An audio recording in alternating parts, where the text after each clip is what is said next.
আলহামদুলিল্লাহি রাব্বিল আলামিন আসসালাতু ওয়াসসালামু আলা সাইয়্যিদিল আমবিয়াই ওয়াল মুরসালিন আম্মা বা'দ ফাআউযু বিল্লাহি মিনাশ শাইতানির রাজীম বিসমিল্লাহির রহমানির রহিম আসসালাতু ওয়াসসালামু আলাইকা ইয়া রাসূলাল্লাহ ওয়া আলা আলিকা ওয়া আসহাবিকা ইয়া হাবিবাল্লাহ আসসালাতু ওয়াসসালামু আলাইকা ইয়া নবিয়াল্লাহ ওয়ালা আলিকা ওয়া আসহাবিকা ইয়া নূর আল্লাহ। প্রিয় ইসলামী ভাইরা এবং মাদানী চ্যানেল বাংলার দর্শকবৃন্দ, আবারও উপস্থিত হলাম মাদানী চ্যানেল বাংলার ধারাবাহিক অনুষ্ঠান পবিত্র স্মৃতিচিহ্ন নিয়ে। যে যেখান থেকে আমাদের এই অনুষ্ঠান দেখছেন, কাছে কিংবা দূরে, দেশে কিংবা প্রবাসে, সবাইকে জানাই আন্তরিক মোবারকবাদ ও অভিনন্দন। আমাদের প্রিয় নবী রাসূল আরবি হুজুর সাল্লাল্লাহু তাআলা আলাইহি ওয়াসাল্লামের উপর দুরূদ শরীফ পাঠ করার অসংখ্য অগণিত ফজিলত এবং বরকত রয়েছে।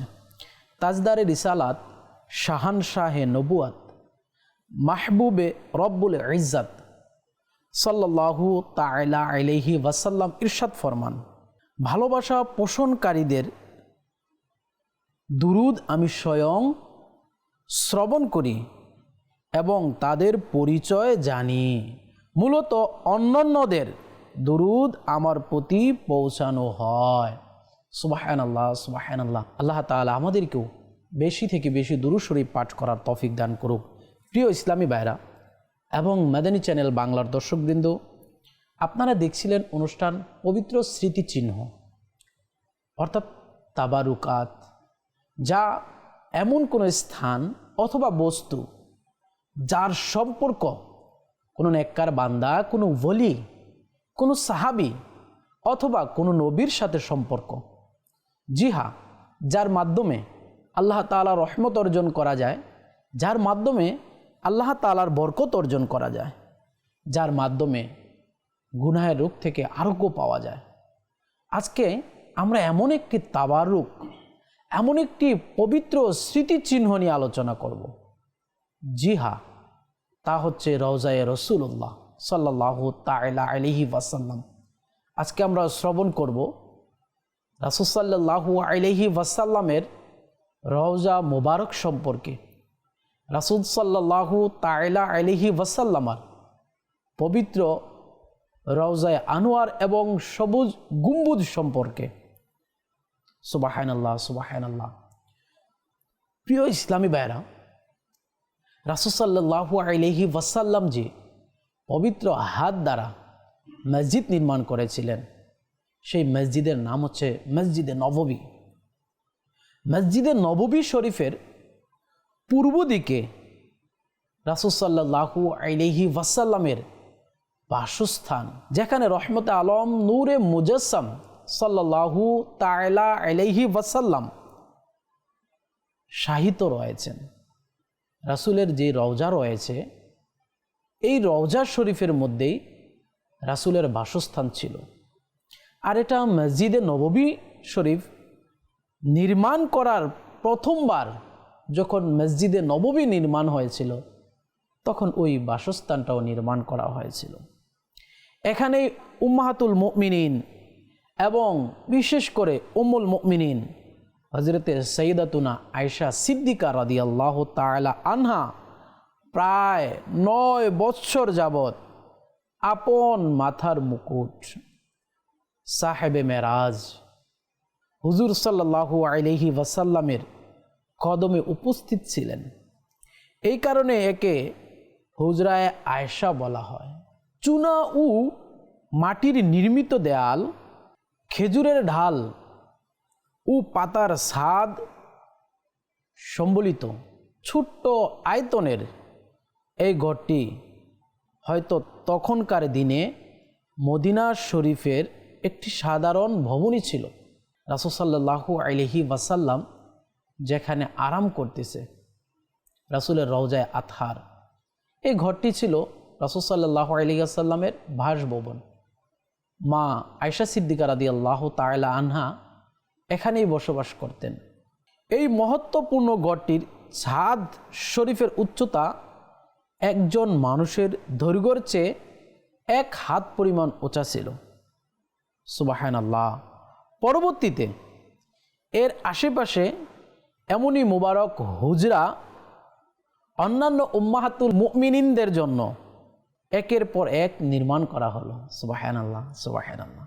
হযরত আল্লামা শেখ আব্দুল হক মুহাদ্দিসে দেহলভী রহমতুল্লাহ তাআলা বলেন, কিছু কিছু ঘর ছিল কেবল খেজুরের ডালেরই, সেগুলো কম্বল দিয়ে ঢাকা ছিল। উম্মাহাতুল মুমিনিনদের যে ঘরগুলো ছিল সেগুলো খেজুর গাছের ছিল, খেজুরের ঢালের ছিল, এবং সেগুলোর বেড়া দেয়ালগুলো ছিল কম্বলের, এবং দরজাগুলোতেও ছিল কম্বল, কম্বলের পর্দা ছিল। সকল ঘর কিবলার দিকেই ছিল এবং পূর্ব দিকে ছিল, সিরিয়ার দিকে ছিল।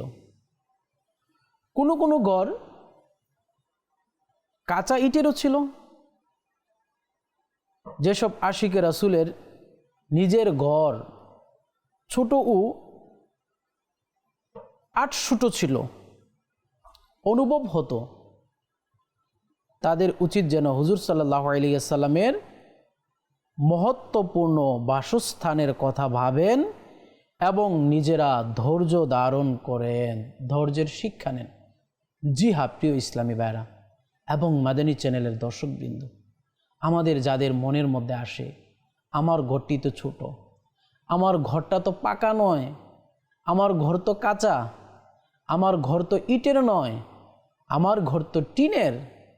প্রিয় ইসলামী ভাইরা, যিনি দোজাহানের বাদশাহ ইমামুল আম্বিয়া, তার ঘর মোবারক কেমন ছিল? শুধুমাত্র খেজুরের ডালের আর ছিল কম্বলের, যার ছাদ ছিল খেজুরের পাতার। সুবহানাল্লাহ, সুবহানাল্লাহ। উম্মাহাতুল মুমিনিনগণ যে ঘরে বসবাস করতেন ওই ঘরটি ছিল শুধুমাত্র ছোট্ট এবং মানুষের উচ্চতা থেকে মাত্র 1 হাত লম্বা, 1 হাত উঁচা। আমাদের যাদের টিনের ঘর রয়েছে, আমাদের যাদের ভালো ঘর রয়েছে, আমাদের শুকরিয়া আদায় করা দরকার। আর যাদের ঘরগুলো ছোট সংকীর্ণ, তাদের এই ঘটনা থেকে শিক্ষা নেওয়া উচিত, ধৈর্য ধারণ করা উচিত।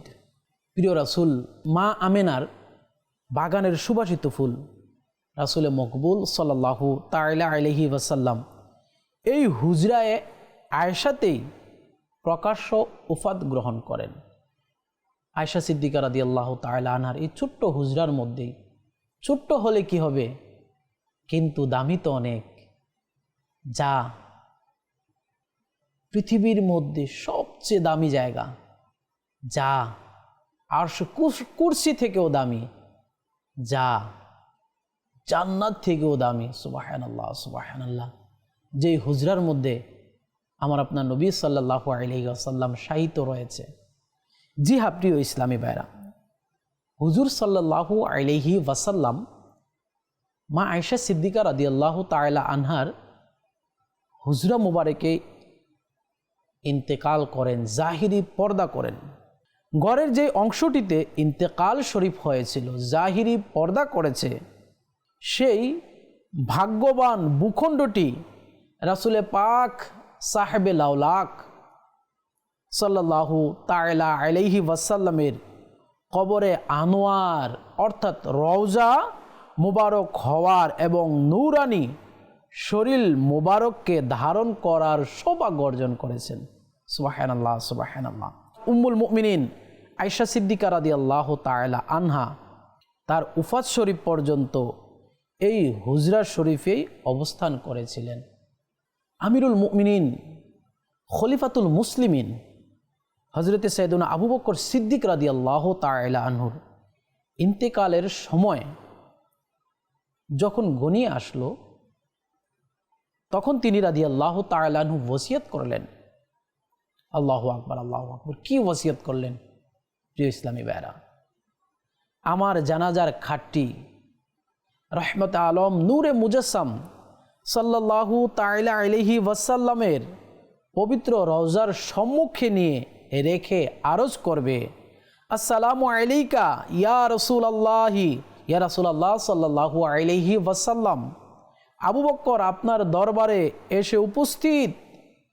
যদি মোবারক দরজা নিচ থেকে খুলে যায় তবে ভিতরে নিয়ে যাবে, নয়তো জান্নাতুল বাকিতে আমাকে দাফন করে দিবে। ওফাতের পর ওসিয়ত অনুযায়ী পবিত্র রওজার সামনে জানাজার খাটটি রাখা হলো।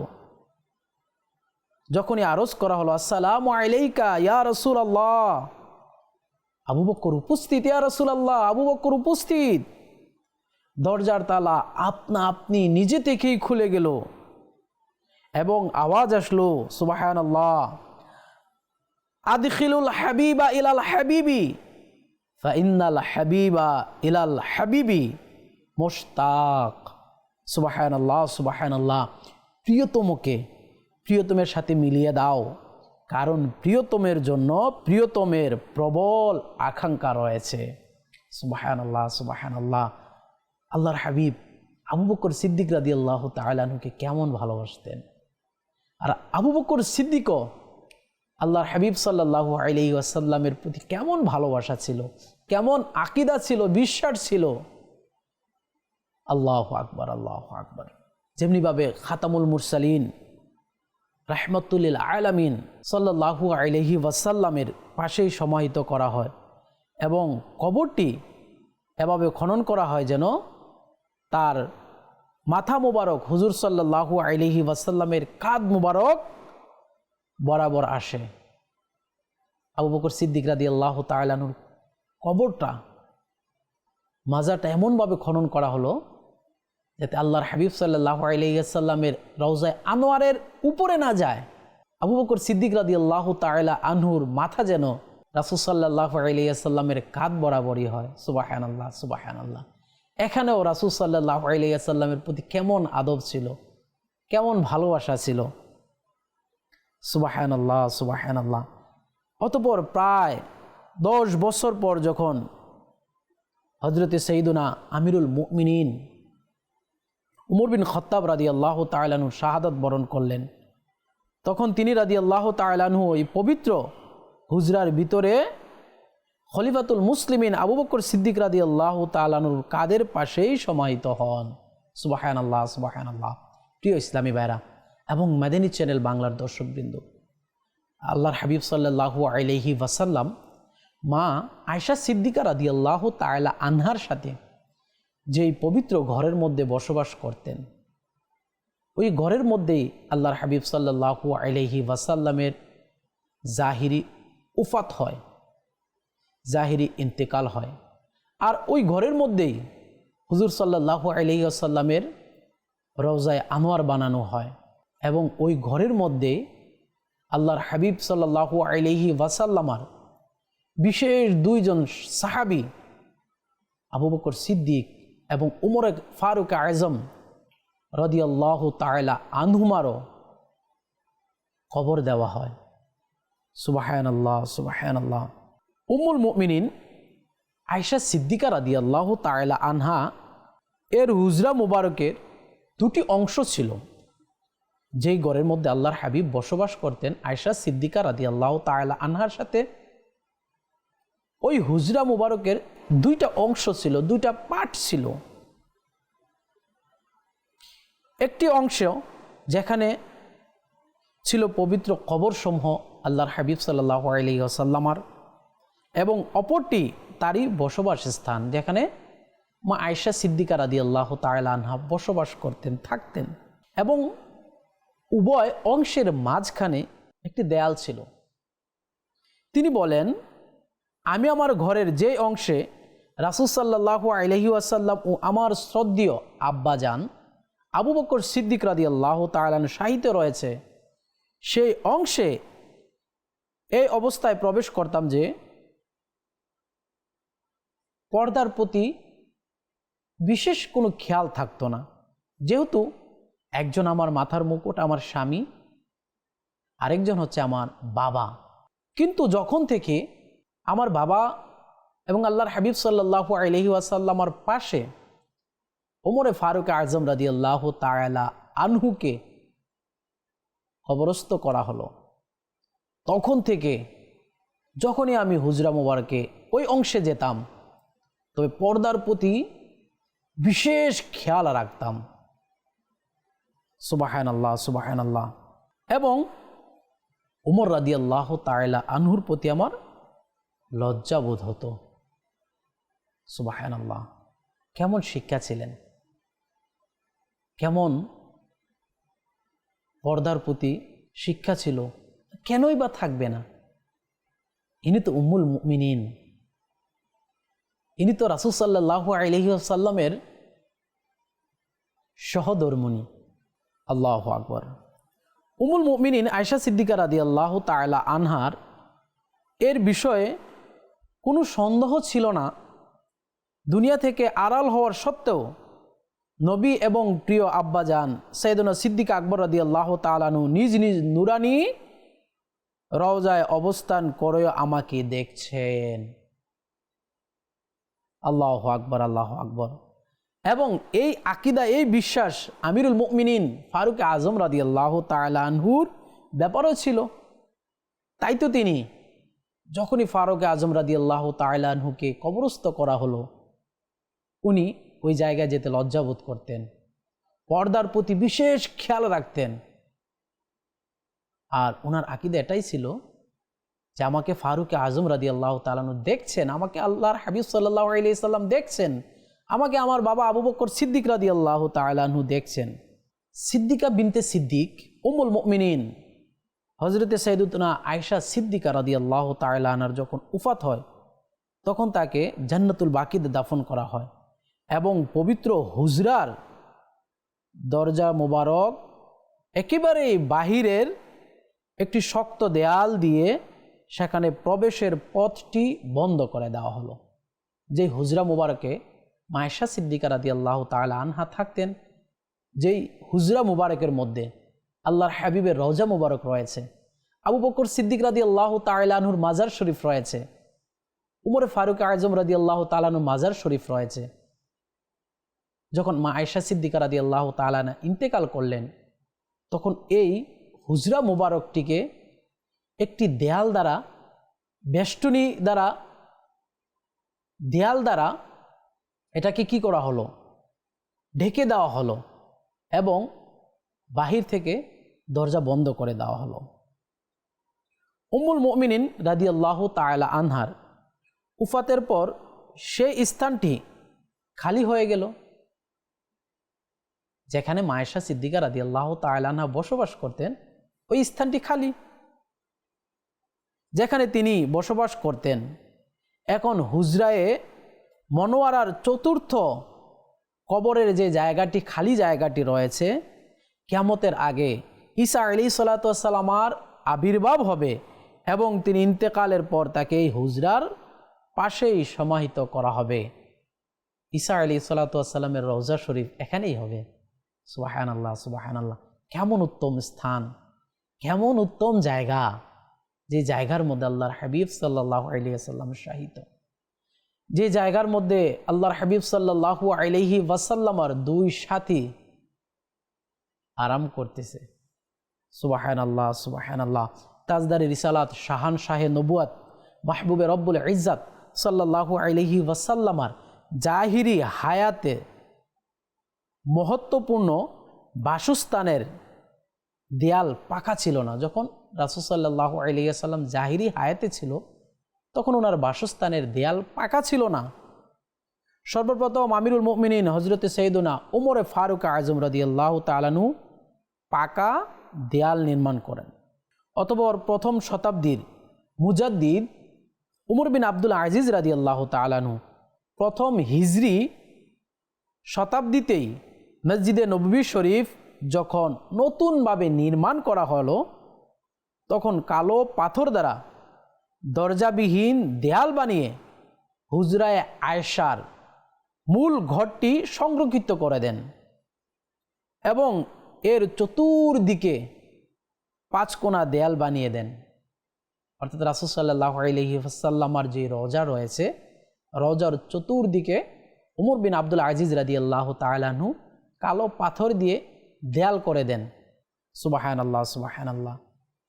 এই তো রাসূল সাল্লাল্লাহু আলাইহি সাল্লামের রওজা মুবারকের কথা শুনলেন। আসুন শুনি রাসূলের জালি মুবারকের কথা। মাকসুরা শরীফ, লোহা ও পিতলের সেই জালি মুবারক, সুবহানাল্লাহ, যা রাসূল সাল্লাল্লাহু আলাইহি ওয়াসাল্লামের রওজা মুবারকের চতুর্দিকে হযরতে সাইয়েদনা উমর বিন আব্দুল আজিজ রাদিয়াল্লাহু তাআলা আনহু কর্তৃক নির্মিত 5 কোণা দেয়ালটির পাশে স্থাপন করা হয়েছে।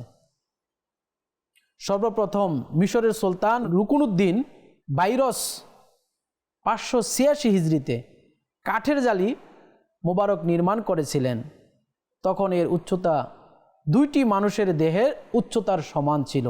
রাসূল সাল্লাল্লাহু আলাইহি ওয়াসাল্লামার রওজা মুবারকে এখন যে জালি মুবারক রয়েছে তার সর্বপ্রথম কাঠের জালি মুবারক ছিল।